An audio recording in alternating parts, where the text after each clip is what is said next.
ये किताब है, इसमें सबूत दिए हैं हमने, इसमें ये सबूत भी दिया हमने, भारत सरकार से ये पूछ लिया, केंद्र सरकार जिसको आप कह रहे हो या फिर यही जो सरकार जिसको आप पहले कांग्रेस की थी अब मोदी की सरकार है, इसमें हमने पूछ लिया, हमने कहा एक बात तो बता दो यार कि ये जो नोट छापते हो किस हिसाब से छापते हो, पहले बता तो दो, कोई नियम होगा, कुछ पीछे रखते होंगे सिक्योरिटी, कोई और चीज रखते होंगे, कोई नियम होगा, वो नियम पहले किसी ने बनाया होगा।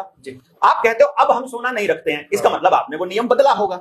यदि आपने नियम बदला है तो आपके पास नियम बदलने के अधिकार होने चाहिए। आपको वो बदलने के अधिकार किसने दिए, आपने किस नियम के तहत बदला, और अब नियम क्या है नोट छापने का, और कौन से नोट को असली और कौन से नोट को नकली, कौन सी मुद्रा को वैध और कौन सी को अवैध कहेंगे, कृपया करके वो नियम हमको बता दीजिए। मालूम है क्या कहता है वित्त मंत्रालय? जी बताइए। वो कहता है हमारे पास वैध रुपए का कोई दस्तावेज उपलब्ध नहीं है। इसका मतलब मैं ये समझता हूं कि हमारे पास सारा रुपया जितना है वो अवैध है। 20 नंबर पेज के ऊपर इस किताब के आपने कौन सा नोट दिया, ये वैध रुपए का कोई दस्तावेज उपलब्ध नहीं है।